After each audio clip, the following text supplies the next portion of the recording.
kipaza sauti, mara nyingi tunadhani lazima kipaza sauti, lakini la hasha, haijalishi tabu zako, haijalishi tabu zako tena. Hivyo basi katika simulizi ya leo tunamwangazia dada Elsa Wangoi. Jiunge nasi anaposimulia zaidi kuhusu superhero. Nitakuwa wako Abi Wambua.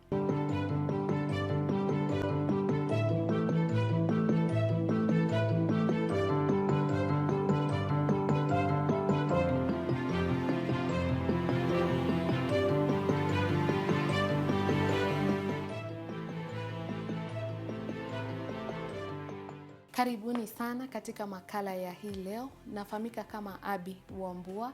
Ningependa mjitambulishe. Naitwa Elsa Wangoi. Mimi naitwa Zipora Wanderi, mama wa Elsa Wangoi. Na tumefurahi kukutana nawe Abi. Asante sana. Shida ya Elsa haswa ni nini? Elsa alizaliwa akiwa hivyo. Kona cerebral palsy, kitu ambacho kilikuwa kigeni kwetu because it was discovered when she was how old? She was 8 months. Wakati tuligundua hakutembea kwa wakati, hakuongea kwa wakati, hakukaa chini kwa wakati. Those are the things that led us to finding out what was happening. Ndio tukakuja kujua inaitwa cerebral palsy. Elsa ni mtoto wako wa kwanza? Ndiye wa kwanza. Na she's come this far. Mungu amemsaidia, amefika mahali hapo. Yes, mahali amefika. Yes. Ulipogundua kuwa hawezi tembea, hali yako kama mzazi ulijihisi vipi? Unajua, hatukujua hataweza hayo mambo yote. Ilipofika 5 months, tukangoja because unajua 5 months atatembea, no, atakaa chini. Akifika 7 months atatembea. When we realized she didn't sit in time, ndio tulianza kusema, kuna jambo. Kuuliza tukaambiwa hapana, kunao wanachelewa. Tukangoja. Tulipoona hakutambaa, hapo ndio sasa tulijua kuna shida, tukaenda kwa hospital nao vizuri kubwa kidogo. Before then it was just a clinic around there. Ndio tulikuja kugundua hiyo condition yake ilibidi afanyiwe therapy, physiotherapy, yes. Na hayo mazoezi yalimsaidia? Mazoezi ilimsaidia sana sana sana. Ndio akaweza kutembea, but it took time, it required a lot of patience. Unajua ukiambiwa fanya hivi unafanya. Alikuja akatembea akiwa na miaka 6. Miaka 6. Na kule nyumbani watu wa familia alisema nini? Miaka 6 mtoto hajatembea. Unajua mimi vile tulisikia ndivyo tunafaa kufanya, tulifanya. Ukiambiwa kuna shida, unajaribu kutatua vile umeambiwa majibu yake itakuwa. That's what we did.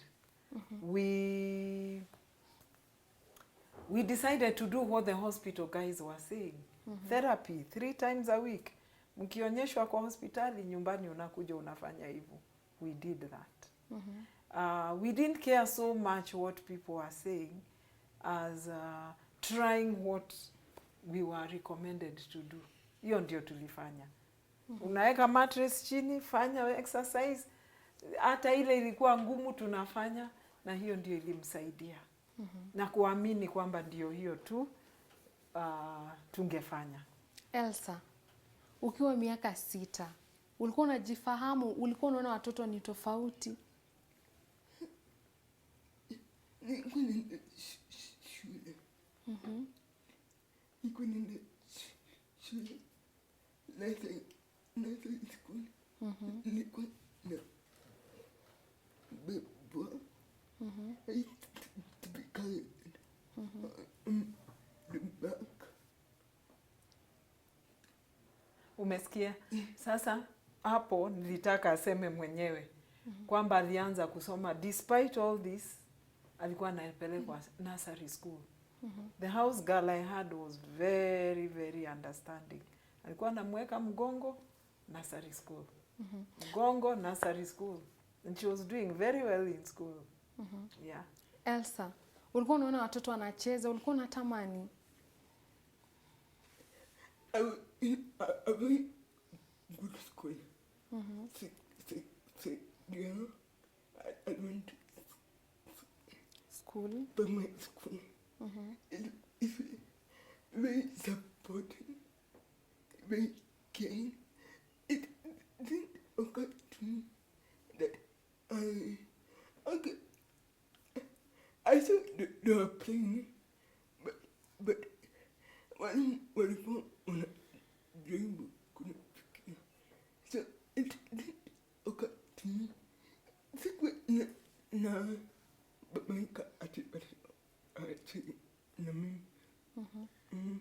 Na watoto walikuwa nakusaidia labda wakisema tuende pahali sana. Yeah.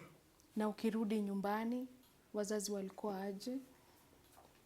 Mama alikuwa tulikuwa na chuma ya kutembelea. Ilikuwa inabebwa inapelekwa kanisa na chuma ya kutembelea. Ilikuwa inabebwa kila mahali. Huku unajisi ya kwamba mimi ni tofauti? Nini ilifanyika? Si nikiwa ndogo, hapana. Labda baadaye. Baadaye. Sasa hebu eleza, ulikuwa unajisi aje? Baadaye vile hama saidia tukaenda shule ingine. Ilikuwa ngumu sana kupita. Handwriting was very hard for the teacher to understand what I was writing. Yeah. That was when the reality dawned that I could have disability. Na ulipokuwa unafanya yale mazoezi, ulikuwa unatamani sana ile asubuhi moja nitaamka niweze kutembea vizuri? Ilikuwa mtoto tu. Haikuwa inanisumbua. A very good environment. Mama Elsa, wakati ule ulikuwa unamfanyia mazoezi, nini ilikufanya uzidi kuyafanya kwa muda miaka 6? Si rahisi. Now, kitu ningesema ni hiki. Elsa akiwa 3 years, babake alifariki. Na project nilijua ni hiyo moja. Yeah? Nikasema hii project Mungu amenipa na nitaifanya. So, I think the way we started with him kumpeleka therapy, alikuwa anxious to see this girl walk. We were all anxious. Na tukimpeleka, tukifanya hizo exercises, ilisaidia sana. Tunaenda, tunafanya just what they were saying. Every day fanya hivi. Tukienda hospital walikuwa nakimbilia wanataka kufanyisha huyu mtoto exercise. Maana walijua we were doing it at home. Why did they know this? Because wengine watoto wengi wakifika wanaanza kulia huko. But huyu unajua alililia nyumbani sasa. Akifika huko she was having fun with her therapist.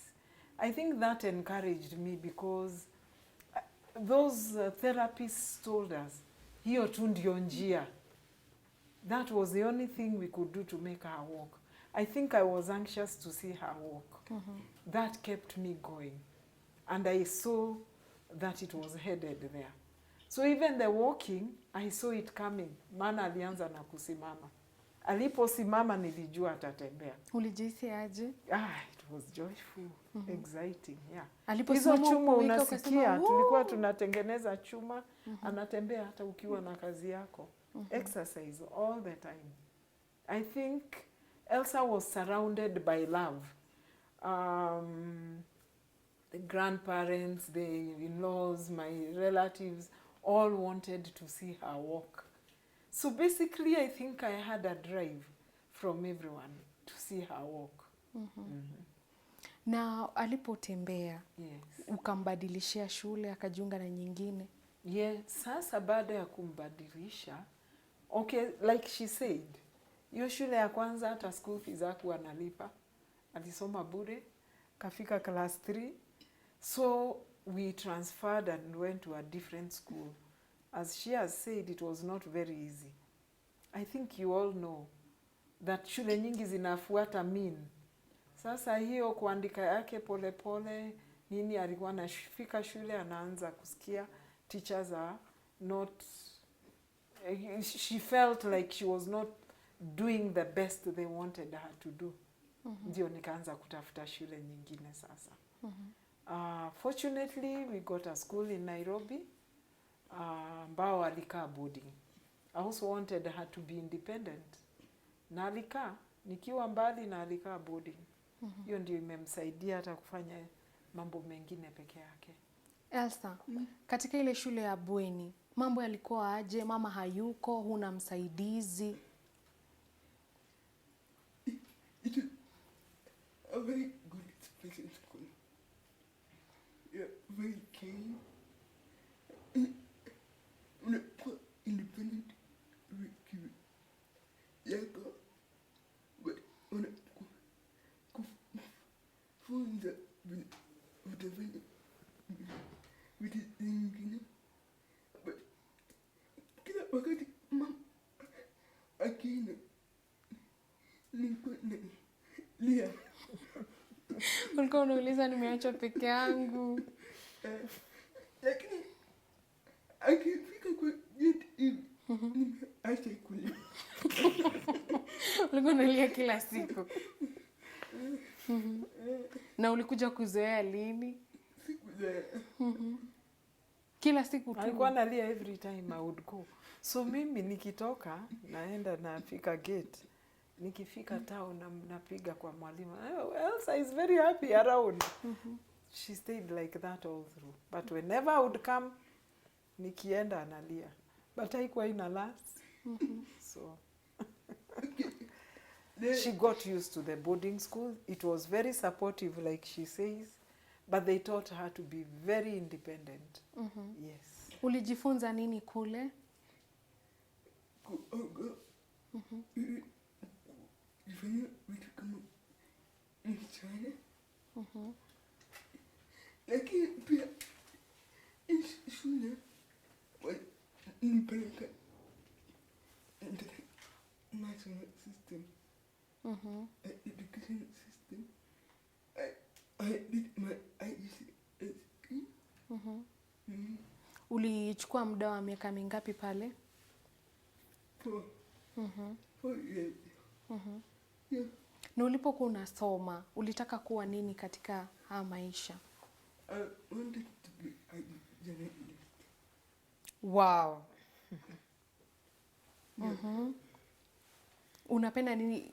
Wanahabari kuna wapicha, wanaotangaza kwa TV, wanaoandika habari. I don't think I wanted to appear on TV. But eventually, now it's down to graphic design. Lakini baada ya hayo umesema ulitaka kuwa mwanahabari. Kisha matumaini ukayapoteza. Baada ya hayo ukachukua mtindo upi? Nilikuwa mgonjwa. So mpaka sasa naendelea kufanya therapy. Kama I can go back to my boy. Yeah. Mama Elsa. Elsa, kulingana na jonzi lake ni kuwa mwanahabari, umemsaidia kwa kiwango kipi? Sasa vile alienda shule, that was my aim, that I realize her dream. After her secondary level, akakaa ndio alianza kuwa na shida na mkono wake akiwa amejoin tu college hivi. Sasa huo mkono right side kawa na shida mpaka akaenda akafanyiwa what is this, akafanyiwa surgery kwa neck to make her neck strong. That was discovered, kitu ambayo tulikuwa tunajua mapema. Vile ilifanyika hiyo imemfanya akae nyumbani kidogo, lakini uzuri ni kwamba she is very creative. Hata akiwa na hiyo dream yake, she has developed a liking for graphics. So what I do ni kumsupport afanye hiyo graphic design yake while doing therapy, hoping someday she can still realize it. Yes. At the moment, her hand may not allow her to go into all that journalism and all that. But even the graphic design, we can develop that. Yeah, but meanwhile, therapy is on. We see how things are going. And the best we can do with what we have. Yes. Elsa, nani kusisimua zaidi katika taaluma ya wanahabari? I don't know. But I want to voice for the disabled people. A voice. Because there's so much that people don't know about the disabled community. I want to bring it out into, and to show the world that it's not about the disability, but it's about the talent that you have. Now, from what Elsa has said here, all her dream is to reach out to the disabled. If she had an opportunity, she would wish to have a voice to reach them. Now, because of vile amekuwa grounded kidogo juu ya huo mkono, she's not able to do things, reach out to them, ameamua kuwa reach out while she is in the house. So she'll do her computer work, she'll do everything to get to parents she doesn't know, anachukua picha zao, anafanya vile anataka, anawa reach out, birthday time to wish them well. That's what she's doing. But her major dream is to be well enough to do what she wants with her life. Elsa, ulikosomea, kulikuwa na watoto wengine ambao wamelemaa? Yeah. Walikuwa. Tofauti ama zaidi hata kukuliko?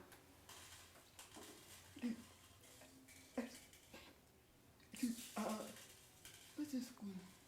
So walikuwa kila aina ya ulemavu. Every type of disability. Yeah. Nini ilikusukuma haswa zaidi ili uwe sauti kwa watoto ambao wamelemaa? Okay. Well, I grew up. Watoto kama mimi.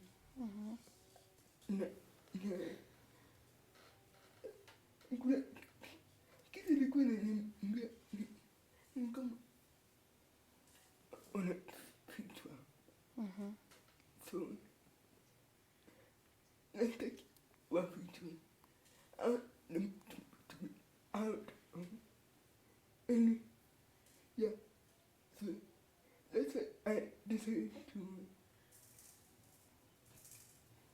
what I can to like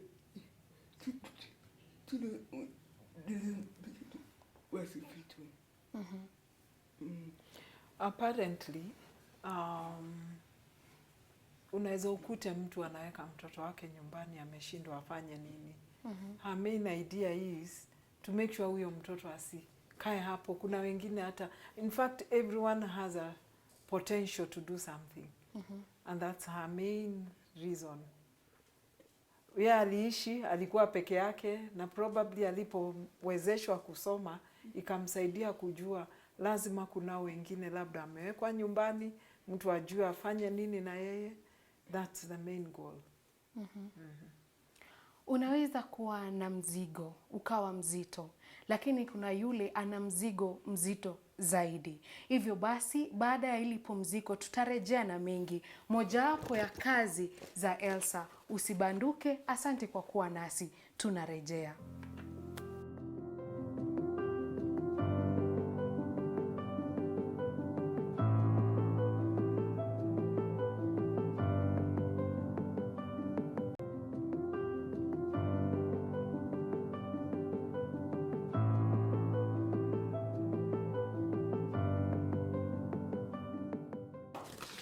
Najua umekuwa ukisubiri, na hivyo basi ndo hizi. Hivyo basi itabidi umakinike zaidi tutakapokuwa tunamwangazia Elsa. Karibu zaidi. Elsa, baada ya shule ulisema unapenda sana mambo na graphics. Ni kazi gani umekuwa ukifanya? Nikifanya kutengeneza kalenda ya watoto wale ulemavu. It puts for the self-esteem and the personal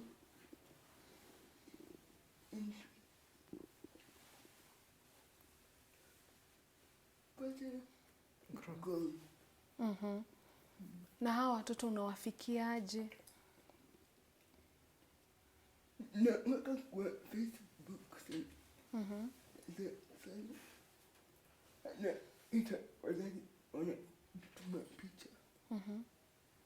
So uko na Facebook page? Yeah. Inajitaje? Superhero. Hebu sampuli ya vitu zenye umefanya.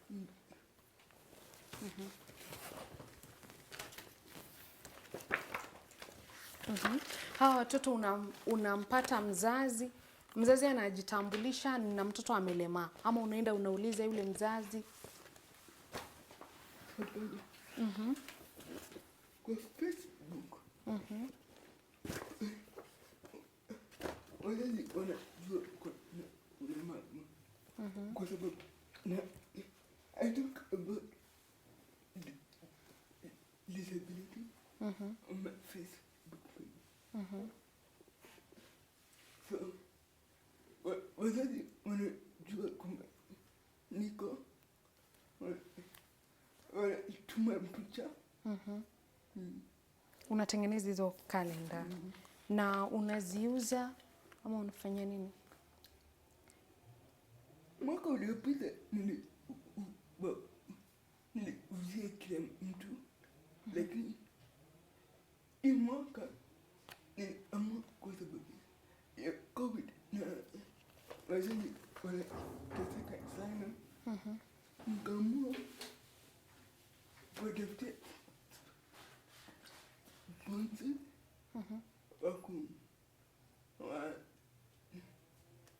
ndio wapate kalenda bure kwa wazazi peke yake.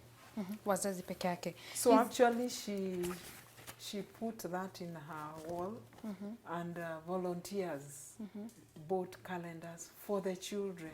Hata si calendar kujinunulia. They sent her money to buy for the children. Hajauzia hata mmoja, one of those parents. She has given them free. Now, what I find very interesting, but I may highlight each month. Hata utaona hapo, each page you turn, unaona birthday ya mtoto imewekwa. Yeah? Material Day, na hizi ideas mi sijui anatoa wapi. Material Day Elsa ako very busy till very late in the night. Anawatumia kadi ya kuish them happy birthday that very day. Yeah, so she's in touch with them na hawajui. Yes.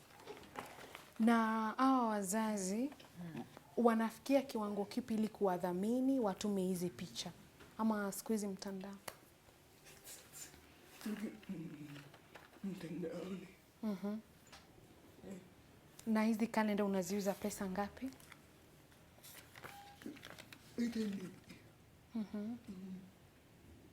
Na ili kutengeneza hizi ni kazi, kwa sababu napoona naona ni kurasa kila mwezi, ni kurasa kadhaa, nikifikiri karibu zinafika takribani 10. Hii kazi unachukua muda wa siku ngapi? Ni kazi alafu naituma kwa printing house. Wanafanya kazi yao. Unatumia kompyuta? Ni siku ngapi ili umalize kalenda moja ama kurasa moja?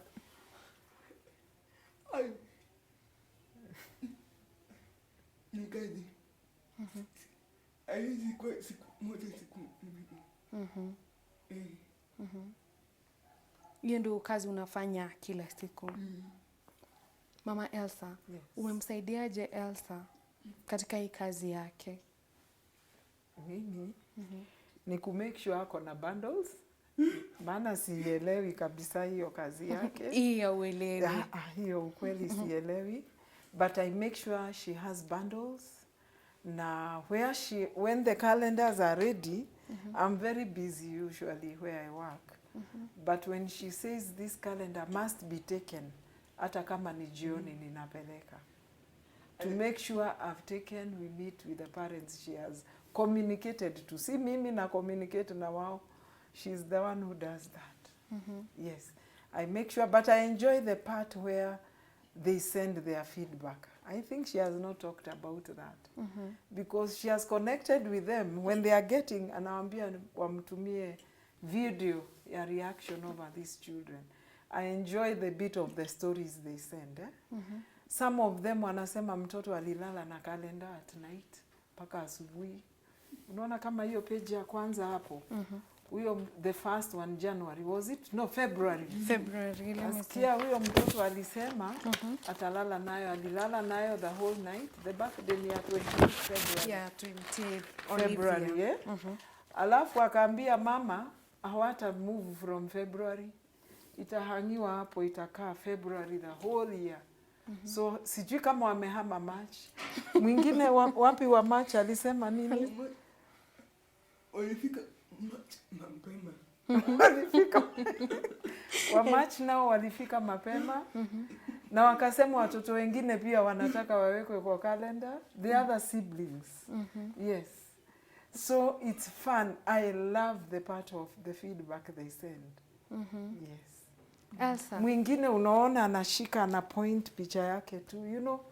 That is what it's really enjoyable linking with them. You know, as she started, I didn't think I would have fun in receiving their comments. But every time namuuliza, amesemaji huyo, ametuma picha, I make sure I look at that. I think that way I'm also supporting her. Wewe unazipeleka hizi kalenda pali amesema. Hamtumi kama Akisema na pastel. huyo mzazi amesema tukutane, naenda nampelekea. But I make sure si mmoja tu. Namwambia kusanya 2, 3 ndio isikue too much travel. But if it's one, I will take even that one. Yeah. Last year I went all the way to Kiambu kwa DCI to take to a policeman who bought, and then rafiki yake pia akanunua. You see? Yeah. Elsa, ushawahi tamani sana kuwapata hawa watoto ana kwa ana? Nilikuwa nimepanga kufanya photoshoot ya watoto.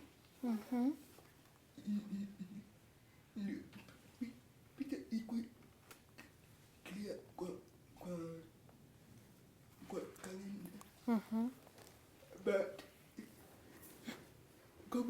ikakuja ikaribu kila kitu. COVID imeharibu mambo yako pakubwa sana. But nikasema hata kama COVID imekuja, acha itishe picha na kazi iendelee. She took time to decide. Vile COVID iliharibu kila kitu. Mami, there is pressure. Parents wameniwekea pressure. I sincerely didn't even think I wanted her to do it again. Because, you know, financially, it was not going to be so possible, but I never uttered that. Sikutaka kumdiscourage. Niliposikia pressure imemount, nimwambia we decide. Waitishe picha tu. Yeah. So we went ahead and started. Yeah. Lakini ni yeye, unajua kazi ni yake. Asiponiweka pressure, mimi si rahisi nimsukume.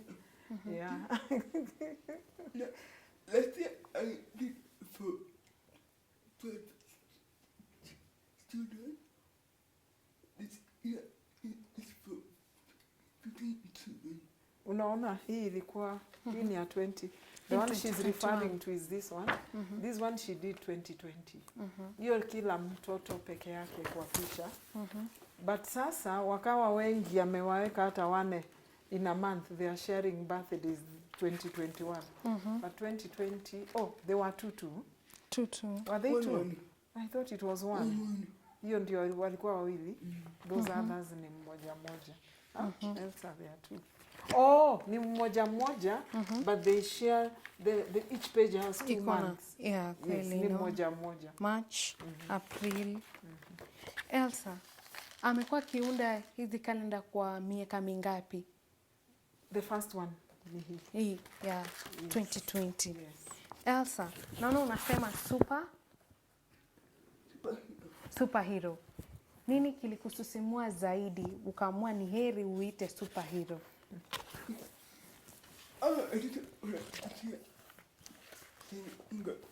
Moto mingi sana. Kuna therapy, kuna madawa, kuna na wazazi pia wanapitia moto mingi sana. Sasa ni amua waite superhero kwa sababu hivyo mama pia walipitia kazi mingi sana tupate uhuru. Na nikaamua hapana, because whatever they're going through, they are They are the heroes. So the superhero is not even her. Ni hao watoto ndio heroes. Ametaja mambo na madawa. Ulisema mwanzoni alifanya mazoezi, kulikuwa anaenda hospitali. Hivi sasa kuna mambo kama hayo anafanya? Mazoezi anafanya, kuna therapist anakuja, hapo kuna changamoto lakini inafanyika. Yeye anasema hawa watoto kulingana na zile stories anasikia kwa hizo walls zao, wengi wao go through so many problems. Wanakunywa madawa, wanafanya hivyo. Of course she doesn't take medication, lakini we see. Unaona kama wakati wa COVID, unasikia fulani anaiuliza, mmeona dawa hii? Kupata dawa kwao ni ngumu. Wengine parents hawasikizani, wengine she knows all those problems. That's what she's referring to.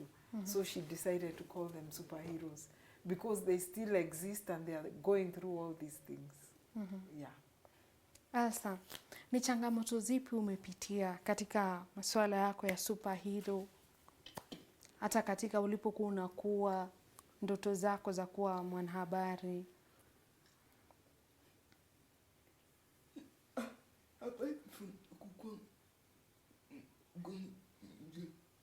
I don't think kuna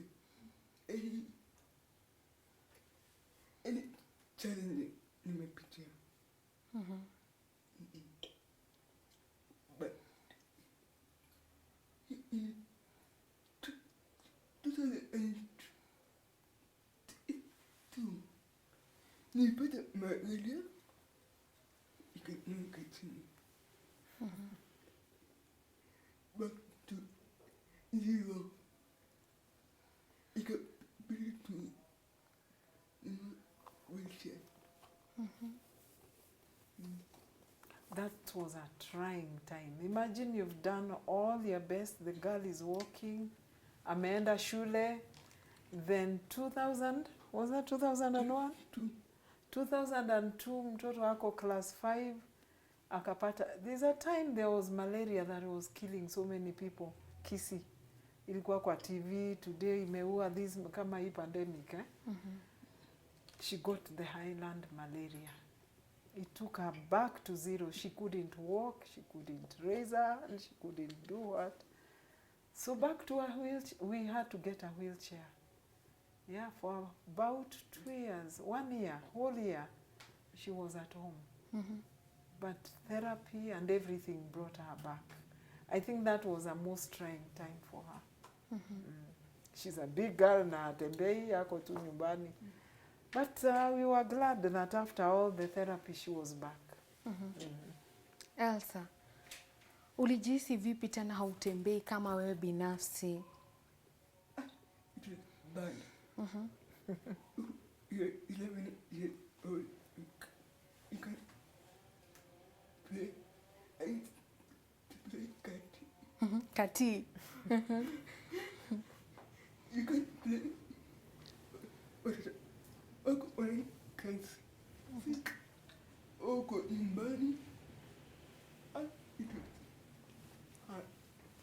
But therapy na maombi. Amen.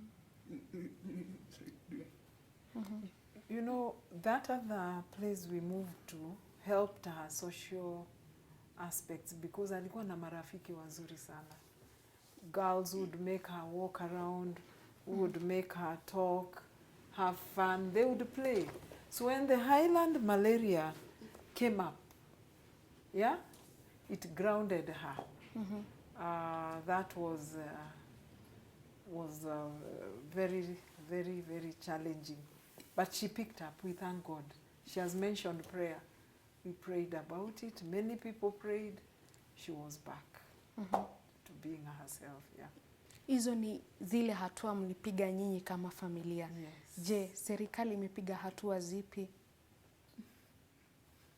Sasa hapo, sijui kama naweza pata jibu. Tunafanya vile tunaulizwa tufanye, tuliambiwa tu register, we registered. Kwa council ya, na ana kadi hiyo. Bado natazamia kujua vile itamsaidia. Bado We have had the card for a long time, bado. Yeah. na hakuna jambo umeenda mkaulizia kule kwa council? Bado tunaulizia, walitusaidia nikapata hiyo card. Yeah, ambao tunaambiwa you can get your taxes exemption. Bado nafuatilia hizo steps. It takes a while. Yeah, and we are still following it up. Na mambo But if I get input from anyone that this is what I should do, bado najaribu. Perhaps I can only say when her hand became a challenge, nilijaribu kumweka kwa NHIF. Hiyo ndio labda jambo moja naweza niseme ilitusaidia. Akienda kwa scans ilimsaidia kidogo. But only once. Yeah. Maybe I've not been keen, lakini nitajaribu. Yes, sorry. Na mambo ya kikanisa wamepiga hatua zipi? Elsa. Elsa has been called to attend a seminar once by the church that had called special needs group. Yes. And the church also helped her go through the high school. We were working for the church. They gave her the education allowance That's what I should say. That's what enabled her reach there. Education allowance according to the portions they give. Some percentage, yeah. Elsa, unapokuwa kule kanisani na vijana wenzako, unajihisi nyumbani ama unahisi ya kwamba wamekutenga kwa njia moja au nyingine?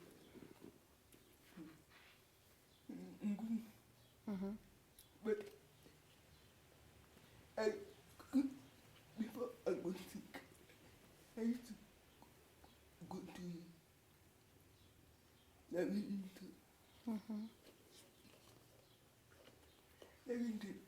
my church. It was very came. But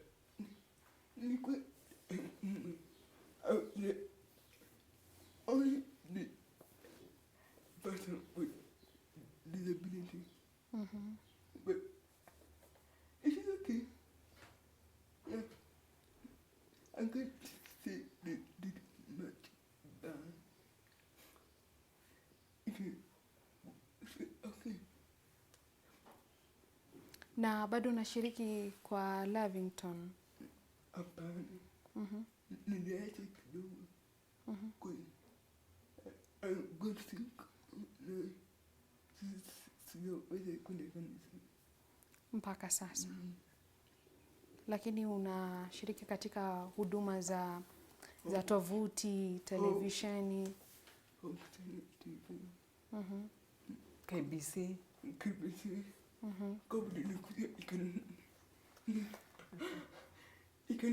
nisaidia kwa kanisa. wakaleta pale. Na kuna yule mtoto pale nyumbani anasema labda mimi nimelemaa. Kama nimelemaa sina haja hata niende shule. Sina haja hata nifanye jambo lingine litakalo nipa fedha. Una wazo lipi kwao? There's something for you. There's always something that God has for you. It might be very challenging. You can be lonely, but kuna kitu Mungu amekupangia. So please don't stay at home. Get out. And hata kama ni